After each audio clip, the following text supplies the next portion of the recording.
అన్నదమ్ముల మధ్య భూ తగాదాలు ప్రాణాల మీదకి తీసుకొచ్చినటువంటి సంఘటన సిద్దిపేట జిల్లా నారాయణరావుపేట మండలం శేఖర్రావుపేటలో జరిగింది. సో మనకి సమాచారం తెలిసిన వెంటనే ఇక్కడ రావడం జరిగింది. శేఖర్రావుపేటలో నాంపల్లి భిక్షపతి అనే రైతుని వాళ్ళ సోదరుడి కుమారులు విపరీతంగా కట్టెలతోటి దాడి చేసినటువంటి సంఘటన అయితే ఈ 2-3 రోజుల క్రితం జరిగింది, వారం రోజుల క్రితం. సో పెద్ద ఎత్తున దాడికి పాల్పడ్డారు. ఆల్మోస్ట్ ప్రాణాలు దక్కించుకొని బయటపడ్డటువంటి పరిస్థితి అయితే మనకు అనిపిస్తుంది. చిన్న కోడూరు పోలీస్ స్టేషన్లో కేసు నమోదైంది. వాళ్ళు నిందితులు రిమాండ్ కూడా అయినట్టుగా తెలుస్తుంది. సో ఇక్కడ వాళ్ళ ఫాదర్, వాళ్ళ నాన్న, వాళ్ళ పెద్దలు సంపాదించినటువంటి ఆస్తి విషయంలో గొడవలు. సో ముందుగా కుదుర్చుకున్న ఒప్పందం ప్రకారం కాకుండా ఒప్పందాన్ని తుంగలో దొక్కుతూ ఇక్కడ వీళ్ళని ఇబ్బంది పెట్టినటువంటి సందర్భం అయితే చూస్తున్నాం. ఊర్లో గ్రామ పెద్దల సమక్షంలో నిర్ణయించిన దాన్ని కూడా పట్టించుకోకుండా వాళ్ళ సోదరుని మీద దాడికైతే పాల్పడ్డటువంటి సంఘటన అయితే చూడొచ్చు. సో కొంత అమానవీయ సంఘటన అనే చెప్పుకోవచ్చు. ఎందుకంటే తోడబుట్టిన వ్యక్తిని కూడా ప్రాణాలు తీసే విధంగా వాళ్ళు ప్రవర్తించిన తీరైతే ఊర్లో చర్చనీయాంశం అవుతుంది. ఊరందరూ కూడా దీన్ని వ్యతిరేకిస్తున్నటువంటి పరిస్థితి. సో వాళ్ళని అడిగి మరిన్ని వివరాలు తెలుసుకునే ప్రయత్నం అయితే చేద్దాం. ఇది ఎఫ్ఐఆర్కి సంబంధించిన కాపీ ఇది.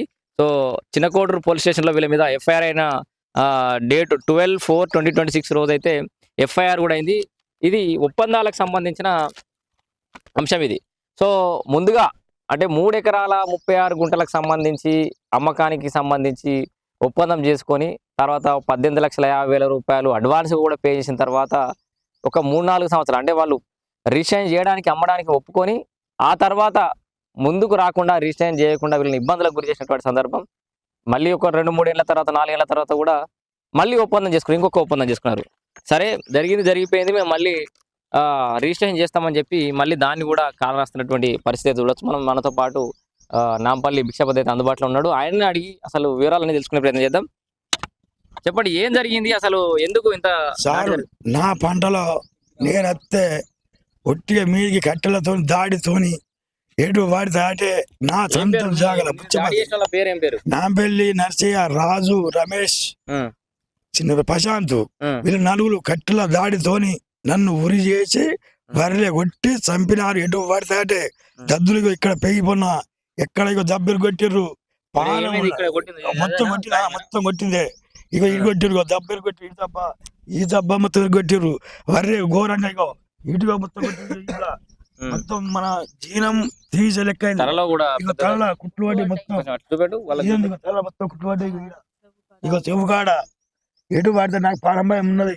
ఇక్కడ మనం బతకలేని పరిస్థితులు ఉన్నాయి.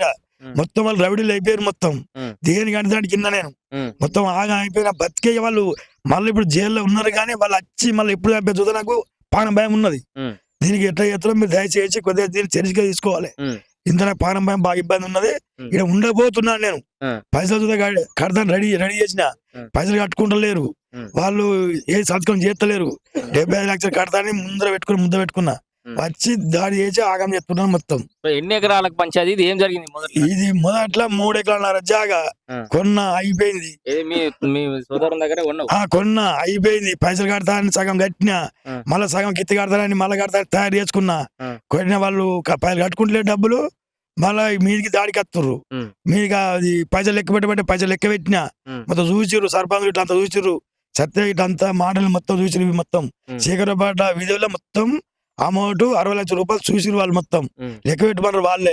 లెక్క పెట్టినా మొత్తం ఫంక్షన్లో పెట్టినా. నాకు ప్రాణ భయం ఉన్నది. నేను నా పంట నేను కోసుకుంటున్నా వచ్చిరు పడ కట్టతో మొత్తం ఈడ పడతాను. నాకు గుండెలు రవిడి గుండెలు ఆగమైపోయింది నాకు మొత్తం. ఇంకా ఇగో ఈడ కురుమలో చూడ పక్క పన్న కురుమ మళ్ళీ అంటే అన్నాడు. ఆయనకి ఇట్లా చంపారు. మొత్తం ఆయన పక్క పక్కలు రిపోయినాయి. మొత్తం వాడు ఒక 2 ఏళ్ళు 3 ఏళ్ళు వాడు అట్లా పన్నాడు. వాడు బాగా ఇబ్బంది బాగా పడ్డాడు. వాడిని ఇడిచిపెట్టారు. మళ్ళీ ఇప్పుడు నన్ను ఎంబడబడ్డారు. మొత్తం నాకు ప్రాణం ఇచ్చేది. నాకు ప్రాణ భయం ఉన్నది మొత్తం. అన్న కూడా నమ్మి నా జాగా నేను కోసుకున్నందుకు వచ్చి మీద పడ్డరు. నాకు మొత్తం రౌడీలు అయిపోయారు వాళ్ళు. సార్ మొత్తం అంటే మేము జాగా అమ్మము, మీ డబ్బులు మీకు ఇస్తామని అంటున్నారా? మరి ఏమంటున్నారు? వాళ్ళు డబ్బులు ఇస్తామంటలేరు, ఇవ్వమంటలేరు, సంతకం పెడతలేరు వాళ్ళు. మాకు డబ్బులు జమ చేసుకోమన్నారు. సర్పంచులు వచ్చిర్రు, 5 సర్పంచులు వచ్చి చూసిర్రు, డబ్బులు చూసిర్రు. రారు అంటే వాళ్ళకి అత్తలే ఏడత్తలేరు. గుండె ఎత్తు మొత్తం ఆగమైతున్నా బతుకంత మొత్తం. ఏం జరిగిందమ్మా? దాడి జరిగి మరి ఎన్ని రోజులు అవుతుంది? ఎట్లుంది? 5-6 రోజులు వచ్చిర్రు, దాడి చేసిర్రు. మొత్తం మామూలు చంపుతామని చూసిర్రు.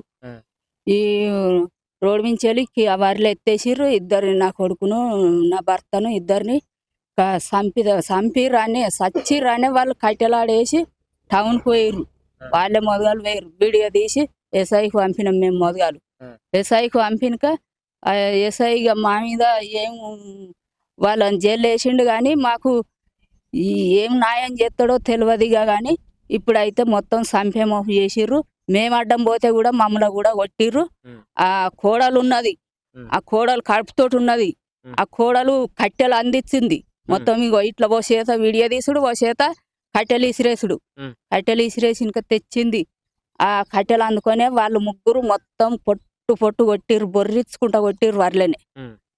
కొట్టి మరి సంపుతానని చూస్తుర్రో వాళ్ళు ఏం చేస్తుర్రో. వాళ్ళు సంపుతానే ఊరంతా చెప్పుకొచ్చిర్రు. మొత్తం ఈ మాటిన్లు శేఖర్రావుపేట ఆడ బంజేరు మొత్తం ఊరుకు సంపుతానే చెప్తుర్రు వాళ్ళు. నా సొంత భూమిలో, నా పట్టున్న భూమిలో నన్ను చేసుకొని ఇత్తలేరు వాళ్ళు. మొత్తానికి వాళ్ళు చేసుకుంటలేరు, నన్ను చేసుకొని ఇత్తలేరు. ఇప్పుడు పైసలు అన్నాయి వాళ్ళ చేతిలో చిక్కిపోయినాయి. చిక్కిపోతే నా పైసలు నాకిచ్చి మీ భూమి మీరు ఉంచుకోర్రా అన్నా కానీ అట్లా కూడా ఇత్తలేరు. షాటరు విక్కచ్చిర్రు. మొత్తం గడ్డి మందు కొట్టిర్రు వరికి 4-5 సార్లు. అట్లా కూడా మేము కొట్టుకోవద్దు, అయ్యో నా అన్న కొడుకులు కదా అని నా భర్త ఊకున్నా కానీ వాళ్ళు అదే దాడి ఎత్తుర్రు. వాళ్ళు అట్లే సంపుతామని చూస్తుర్రు. 10 మాటల మోటారు, షాటరు, పైపులు మొత్తం పీక్కుంటా బాయిలేసుడు. ఇక్కడ ఈ షాటర్ మళ్ళా కొత్త ఇవాళ తెచ్చి రేపే పిడి చేసిన 3 షాటరు పీక్కొచ్చి మొత్తం రోడ్ మీద పలుగొట్టిర్రు. పలుగొట్టినా కానీ ఎస్ఐ వచ్చిండు ఫోన్ చేస్తే. వాళ్ళని ఆపిన మా అన్నే ఆడ ఆపినా కానీ ఆపినక కూడా ఎస్ఐ వచ్చినాక రాసుకున్నాడు, పోయిండు. మాట్లాడుకోరు అని చెప్పినక మాట్లాడుకున్నారు. వారం డేట్ పెట్టిర్రు, మాట్లాడుకున్నారు. మా ఊరు సర్పంచి రాజు సత్యన్న మాటిన్ల సర్పంచి పెద్ద మనుషులు వాళ్ళక్కడ పంజీలు, మా అక్కడ పంజీలు మొత్తం పోయి మాట్లాడిర్రు. అన్నే టౌన్లో మాట్లాడిర్రు. 1,00,000 ఎక్కువ చేసిర్రు. మళ్ళీ అట్లా కూడా 1,00,000 ఎక్కువ చేస్తే కూడా అట్లా కూడా ఒప్పుకున్నాం. మళ్ళీ కాదు అని అంటే మళ్ళీ ఎస్ఐ కూడా 50,000 ఎక్కువ చేసిండు. ఎక్కువ చేసినాక కూడా అట్లా కూడా ఒప్పుకున్నాం తెగిపోని అని. అట్లా కూడా ఒప్పుకొని కడతామని అమౌంట్ తయారు చేసినాం మేము. ఫంక్షన్ హాల్లో ఏం పిచ్చిర్రు నడువులే. మొదగాలు జాగా కొంటే మొదగాలు పైసలు ఏం చేయరు. సంతకాలు పెట్టుకున్నాక వాళ్ళ పైసలు వాళ్ళు తీసుకుంటారు, మాకు సంతకాలు పెడతారు. అట్లా కూడా ఏంచు అంటే వీడు పైసలు లేక నాటకం తెంగుతుండంటే అట్లా కూడా పైసలు వాళ్ళ అక్కడ పంజీలు, మా అక్కడ పంజీలు, సర్పంచులు 2-3 సర్పంచులు, సందలపురం సర్పంచి, మాటిన్ల సర్పంచి, మా శేఖర్రావుపేట సర్పంచ్ ముగ్గురు కూడి ఆ పంజీలు అందరూ ఏంచిర్రు. ఆడ ఏంచినా కానీ మళ్ళా తెల్లర వరకు సంతకం పెట్టు అంటే షార్ట్ బుక్ చేసుకోమన్నారు మమ్మల్ని. షార్ట్ బుక్ చేసినాం 2 మట్ల. అవి ఎత్తిపోయినాయి. తెల్లారి కూడా మళ్ళీ చేయమంటే తెల్లారి చేసినాం. రారు రారు సంతకాలు పెట్టడానికి. 2 రోజులకు వరి కొత్తామంటే ఇగో ఈ సంపే దాడి చేసిర్రు వాళ్ళు. క్లియర్గా అమ్మే ఉద్దేశం లేదు కానీ లేదు వాళ్ళకు ఉద్దేశం అసలే లేదు వాళ్ళకు. వాళ్ళు సంపుతామని పెట్టుకున్నారు. వాళ్ళు సంపుతామని పెట్టుకున్నారు. నా కొడుకును కూడా రెక్కలు లేకుండా చేసిర్రు. మొత్తం వాడు పోలీసుకు జాబ్ చేస్తానని చదువుతుండు. చదివితే వాడిని ఎట్లా ఆలోచించుకుంటా చంపిర్రు. మొయిసేయిల మించాలి, మోకాళ్ళ మించాలి, కాళ్ళ మించేలే కొట్టిర్రు. వాడిని లేవ్వకుండా చేసిర్రు. ఇప్పుడు పొద్దు పడిచిన కాడు ఉన్నాడు వాడు. వాడు ఎట్లా బతాడు? ఈ ఇద్దరిని చంపుతాననే చూస్తుర్రు వాళ్ళు. ముగ్గురు దాన్ని మొదగాలు పట్టియాలి. తల్లిని ఎల్లిని మొదగాలు పట్టిస్తే కోడలు అది. ఇద్దరు వాళ్ళ సావు అయితేనే వీళ్ళ సావు కావాలి. నా కొడుకు నా భర్తకు పానభయం ఉంది, మాకు కూడా పానభయం ఉంది.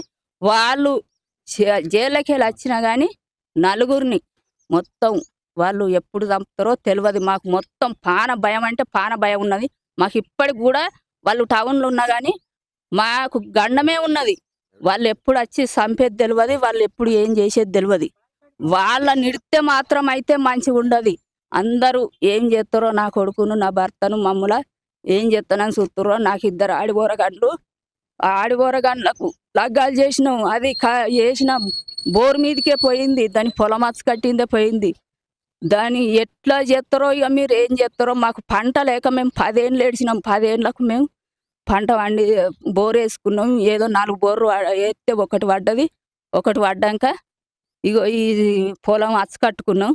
కట్టుకుంటే ఇగో ఇప్పుడు ఓర్తలేదు తవ్వకున్నదని. ఇక ఏం చేస్తారో మమ్మల్ని ఎట్లా చేస్తారో మాకు పాన భయం ఉంది. వాళ్ళని ఇడిచిపెట్టద్దు ఎక్కడికెళ్ళి. వాళ్ళని మొత్తానికి ఇడవద్దు. వాళ్ళకి ఉరి శిక్ష పడాలి. వాళ్ళందరికీ పడాలి. మాకు పాన భయం ఉంది. మరి మమ్మల్ని చంపుతారా వాళ్ళని చంపుతారా? ఇక ఏం చేస్తారో మీరు. దయా మీకు దండం. ప్రాణ భయం ఉందంటుంది అమ్మ. నాన్నకు మీకు గంతగానం ఎందుకు దాడి చేయాల్సి వచ్చింది? ఈ సమస్య ఇప్పటి నుంచి కాదు సార్. దగ్గర దగ్గర 4 సంవత్సరాల నుంచి జరుగుతుంది. 4 సంవత్సరాల క్రితం డైరెక్ట్గా మేము ఈ ల్యాండ్ అనేది ఇప్పుడు సమస్య కాదు. 30 ఏళ్ళ క్రితం అంటే నేను పుట్టక ముందుకు పంచుకున్నారు మా నాన్న వాళ్ళు. అంతే ఇదంతా 30 ఏళ్ళ తర్వాత ఇప్పుడు వచ్చి సమస్య వాళ్ళు మొదలు పెట్టారు. ఏం మొదలు పెట్టారు? డైరెక్ట్ ల్యాండ్ మళ్ళీ పంచుకోవాలి, నీ దాంట్లో నాకు సగం కావాలని చెప్పి ఎవ్వరు ఇన్వాల్వ్ కూడా కాలేదు.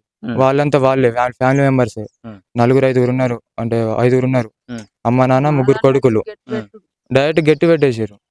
4 పెద్ద మనుషులు లేరు, ఎవరు లేరు. వాళ్ళ ఫ్యామిలీ వాళ్ళే సొంతంగా అది చెప్పేసి అలా గొడవలు స్టార్ట్ చేశారు. మరి రండి ఏంది ఎందుకు గట్టి పెట్టారు మాట్లాడుకున్నారు అంటే ఎవ్వరు ముందుకు రావట్లేదు. కానీ రాత్రికి వెళ్ళుతురు, పంట నాశనం చేస్తారు. ఏంటిది షార్టర్లు కోసేస్తారు, పైపులను కోసేయడము, వైర్లు కోసేయడము, కంప్లీట్ బాక్స్ ఉంటుందా బాక్స్ తీసుకెళ్లి పళ్ళకు కొట్టేయడము. ఇవన్నీ మళ్ళీ పొద్దున పూట 4 మంది చేసినా కదా అన్ని రాత్రి పూట చేస్తారు పనులన్నీ. ఇలా కాదని చెప్పేసి అంత ఒక దగ్గర చాలా రోజులు కష్టపడ్డాం. అలా ఒక కొన్ని రోజులకి 4 తీసుకొచ్చి మాట్లాడుకున్నాం. అప్పుడు మాట్లాడుకుంటే ఈ సమస్య పెద్ద అయ్యేటట్టుంది, దీంట్లో ఇద్దరు కలిసి వ్యవసాయం అనేది కష్టము, ఎవరో ఒక్కరే దీంట్లో ఉండండి, ఇంకొకరు దాంట్లోంచి బయటకు వచ్చేయండి అని చెప్పేసి మాట్లాడారు. పెద్ద మనుషులు మాట్లాడారు. మాట్లాడే విధంగా ల్యాండ్ అనేది మేమే అన్నాం ఫస్ట్, మా అమ్ముతాం తీసుకోండి అని చెప్పినాం. వాళ్ళు దానికి అంగీకరించలేదు. దాని బదులు మేమే మా ల్యాండ్ అమ్ముతాం తీసుకోరు అన్నారు. మా ఇష్టం లేకపోయినా, ఉద్దేశపూర్వకం కాకుండా అవసరం లేకపోయినా ఈ సమస్యను క్లోజ్ చేద్దాం అని చెప్పేసి ఆ ల్యాండ్ కొనుక్కున్నాం. అప్పుడు ఆ రోజు కొనుగోలు చేసిన తర్వాత ఇక్కడ నారాయణపేటలో రఘువీర్ శర్మ అని చెప్పేసి ఒక పెద్ద మనిషి ఉన్నాడు. తనే వచ్చి అంత చేసిండు. సరే తను అన్న విధంగానే వాళ్ళన్న రేట్కి, వాళ్ళ ఇష్టమైన రేట్కి వాళ్ళ భూమిని కొనుగోలు చేసినాం.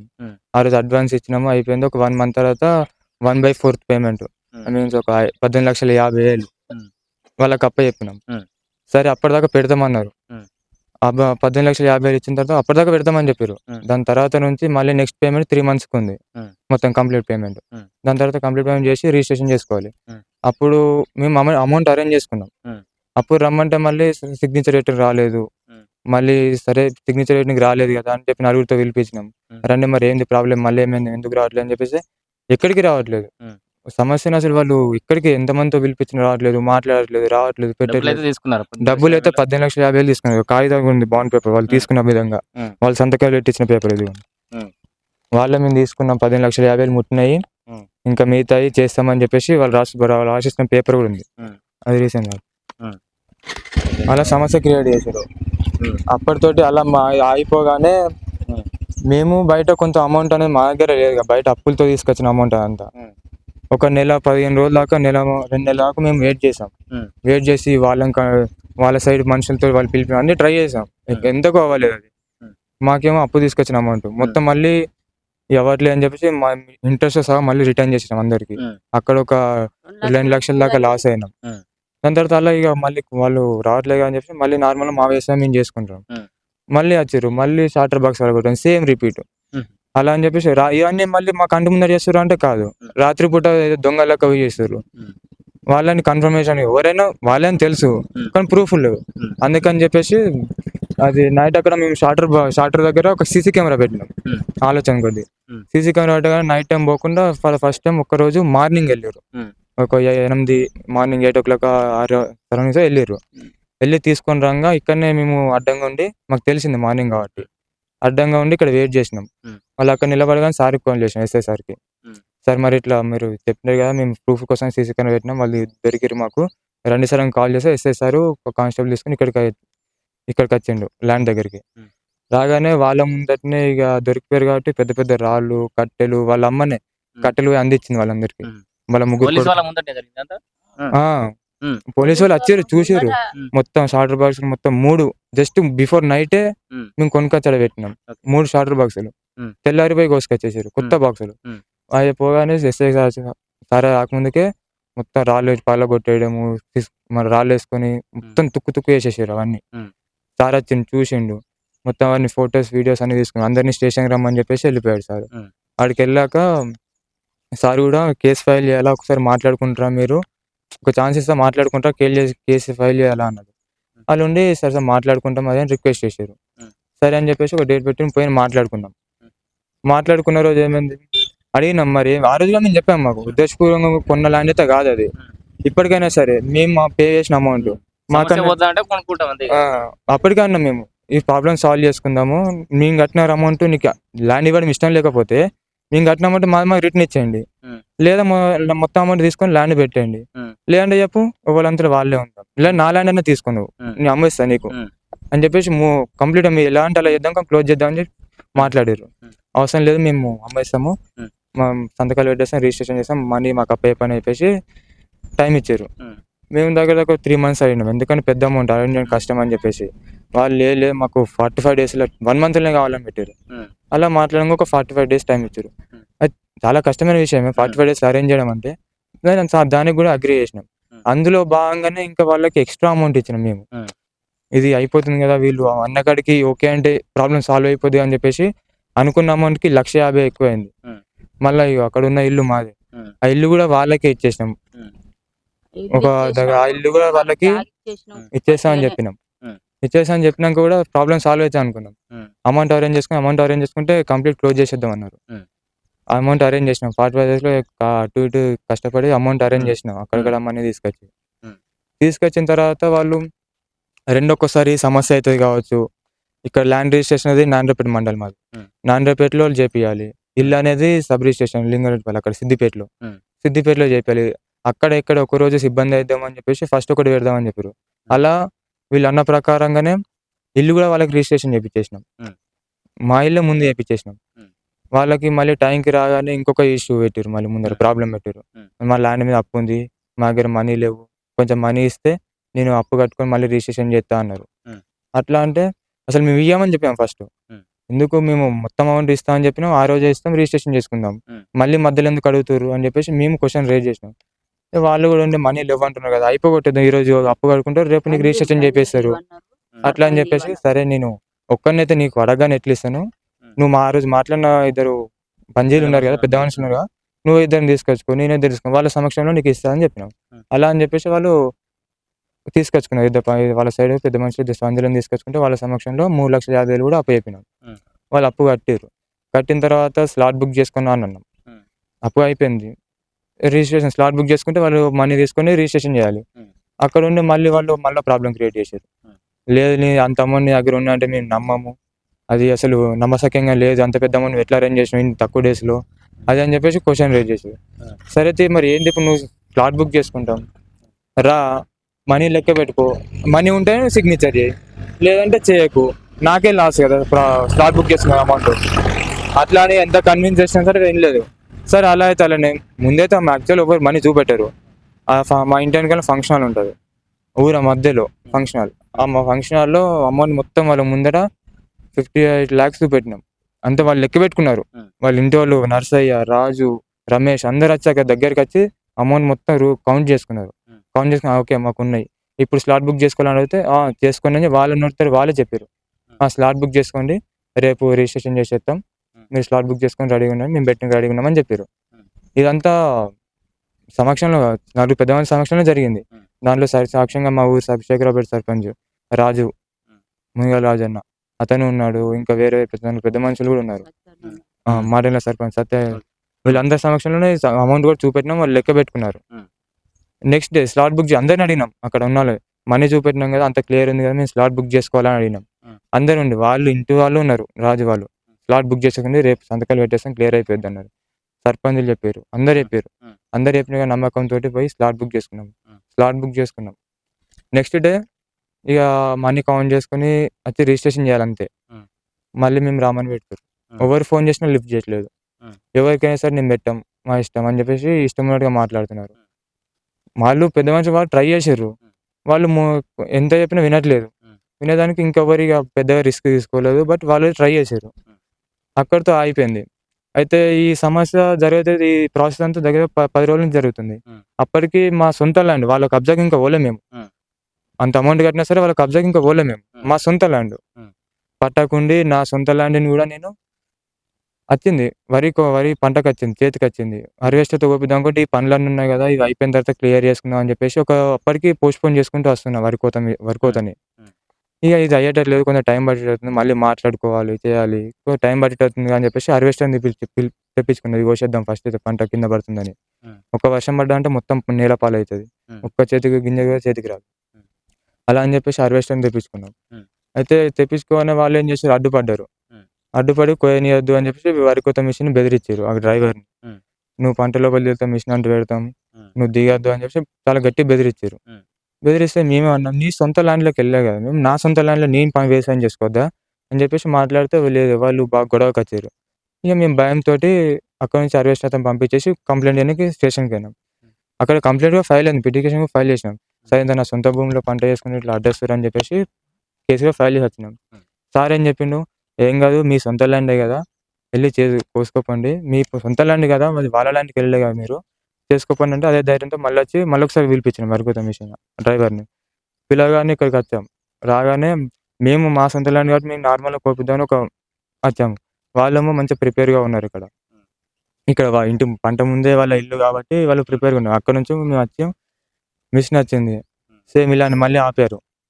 డైరెక్ట్ కట్టెకు మన గుడ్డది కుట్టుకొని డీజిల్ అది పోసుకొని తయారు చేసుకొని వస్తున్నారు. మేము నువ్వు బండి లోపల దించినా అంటే నీకు అంటు పెడతా అని చెప్పేసి. ఎంత చెప్పినా నలుగురు అక్కడ జమ అవుతారు కదా సార్, ఒక నలుగురు పెద్ద మనిషి అట్లా పద్ధతి కాదని చెప్పి ఆపినా సరే వాళ్ళు ఆగలేదు. బాగా సీరియస్గా కొడతామన్నట్టుగా మీదకి వస్తున్నారు. అప్పటికి మేము సరే ఆపిరు కదా అని చెప్పేసి జస్ట్ ఒక ఫోటో తీసుకొని మళ్ళీ సార్కి కాల్ చేద్దాం, సార్ దగ్గరికి వెళ్దాం, మళ్ళీ ఒకసారి కంప్లైంట్, సార్ మీరు చెప్పినాక కూడా మళ్ళీ ఇట్లా వచ్చిరని చెప్పి కంప్లైంట్ ఇద్దామని చెప్పేసి అక్కడ దాకా ఆపేసినాం అంతే. మాట వాళ్ళు సడన్గా మీద పడిపోయారు. అప్పటికి జస్ట్ ఇలా మాట్లాడుతున్నాం అంతే. లేదు నా సొంత ల్యాండ్ నేను చేసుకుంటున్నా కదా, నీ ల్యాండ్కి వెళ్ళలేదు కదా, నా సొంత ల్యాండ్ కదా అని చెప్పేసి మాట్లాడుతున్నాగానే నువ్వు ఎట్లా కొడతావు అని చెప్పేసి మీద పడిపోయి ఇష్టం వచ్చినట్టు కొట్టిరు. ఇక కట్టెలతో విపరీతంగా దాడి చేశారు. అయితే మేమున్నది మా డాడీ నేను ఇద్దరమే. వాళ్ళేమో నర్సయ్య వాళ్ళ డాడీ, ఇది ముగ్గురు కొడుకులు, పెద్దయిన రాజు, రమేష్, ప్రశాంత్, ముగ్గురు ఇంత చేతిలో పట్టేంత కట్టెలు బడతలు మంచి కోపించి పెట్టుకున్నారు వాళ్ళు ఇంటి రెడీగా. అవన్నీ పట్టుకొని సిద్ధంగా ఉన్నారు. ఒకటేసారి అమాంతంగా దాడి చేశారు మా పైన. మా దగ్గరేమో మేము కట్టెలు జస్ట్ నార్మల్ వరి కోపిద్దామని ఒట్టి చేతులతో వచ్చినాం కదా సార్, కట్టెలతో విపరీతంగా కొట్టిరు. ఇష్టం వచ్చినట్టు తల మీద, కాళ్ళ మీద, చేతుల మీద. రోడ్డు మీద స్టార్ట్ అయిన గొడవ అలా పొలంలో పడేసారు. వరిలోనే చేనులోనే కొట్టిరు. చేనుని ఇష్టం వచ్చినట్టే కొట్టిరు. ఇక అక్కడ నుంచి అయిపోగానే మేము ఇక అంబులెన్స్ కాల్ చేసి నలుగురు హాస్పిటల్ తీసుకెళ్ళారు. సార్ వచ్చి కేసు అనేది ఫైల్ చేసిండు. సో ఇప్పుడు అంటే మీరు మీకు న్యాయం దక్కింది అనుకుంటారా, లేకపోతే ఇంకేం చేయాలనుకుంటున్నారు? మరి ఆల్రెడీ రిమాండ్ అయినట్టున్నారు కదా. రిమాండ్ లో ఉన్నారు సార్, కానీ వాళ్ళు బెయిల్ మీద బయటకు రావడం పెద్ద విషయం కాదు. బెయిల్ మీద బయటకు వస్తే మళ్ళీ మా పరిస్థితి సార్, ఒక్కసారి బయటకు వచ్చారు అనుకో, జైలుకి వెళ్ళి వచ్చిన క్యాండిడేట్ ఎలా అయినా మారచ్చు, ఇంకా విపరీతంగా కోపంతో కూడా బయటికి రావచ్చు. ఒక్కసారి బయటకు వచ్చి పొలం కన్నా మన పొలం అనేది మనం ఎప్పుడు నలుగురితో రాము కదా సార్. మన పొలం కాబట్టి నార్మల్ గా అత్తము పని చేసుకుంటాము. ఒకటేసారి వచ్చి మళ్ళీ దాడి చేస్తే ఆ రోజు ఇద్దరు ఉన్నాం కాబట్టి ఏదో ప్రాణాలతో తప్పించుకోండి. ప్రాణ భయం ఉంది, ఇంకా చాలా ప్రాణ భయంగా ఉంది. పొలం కాడికి రావాలంటే, వ్యవసాయం చేసుకోవాలంటేనే భయం చాలా భయం అవుతుంది ఇప్పుడు మాకు. చూసారు కదా ఇంత డీటెయిల్డ్ గా అయితే తను చెప్పినటువంటి పరిస్థితి. సో తోడు అన్నదమ్ముల మధ్యలో వచ్చినటువంటి భూ వివాదంలో ప్రాణాలు తీసుకునే స్థాయికి అయితే ఈ వివాదం పోయింది. సో ఈ సమస్య పరిష్కరించుకోవడం కోసం వాళ్ళ భూమి అమ్మడానికి కూడా వీళ్ళు సిద్ధమయ్యారు. కావాలంటే సమస్య పరిష్కారం అవుతుందంటే మా భూమి అమ్ముకోవడానికైనా సిద్ధమన్నారు, లేదా వాళ్ళ భూమి కొనడానికి, అంటే కొనే పరిస్థితి లేకపోయినప్పుడు కూడా వాళ్ళ భూమి కూడా కొనడానికి సిద్ధమయ్యారు. అయినప్పటికీ కూడా వాళ్ళ నమ్మకం లేక డబ్బులు ఉన్నాయో లేదో అని చెప్పేసి నమ్మకం లేదంటే డబ్బులు కూడా ఊరందరి సమక్షంలో డబ్బులు కూడా లెక్క పెట్టామని కూడా చెప్తున్నారు. ఇట్లా ఇంత క్లియర్గా సమస్యను పరిష్కరించుకోవడానికి వీళ్ళు ఎన్ని ప్రయత్నాలు చేసినప్పటికీ కూడా ఒక్క ప్రయత్నం కూడా సఫలీకృతం కాలేదు. పైగా వీళ్ళ ప్రాణాలు తీసే విధంగా దాడికైతే పాల్పడినట్టుగా మనకి క్లియర్గా విజువల్స్ కూడా చూస్తే కూడా తెలుస్తుంది. సో ఇట్లా పెద్ద ఎత్తున భూ వివాదాలు అయితే కొనసాగుతున్నాయి రాష్ట్రంలో. అండ్ అన్నదమ్ముల మధ్యలో ఈ భూ వివాదాలు ప్రాణాల తీసే స్థాయికి అయితే పోయినటువంటి సందర్భం చూస్తున్నాం మనం. సిద్దిపేట జిల్లా నారాయణరావుపేట మండలం శేఖర్రావుపేట గ్రామంలో నాంపల్లి భిక్షపతి మీద జరిగినటువంటి దాడి అయితే పెద్ద ఎత్తున మండలంలో చర్చనీయాంశం అవుతున్నటువంటి సందర్భం అయితే చూస్తున్నాం.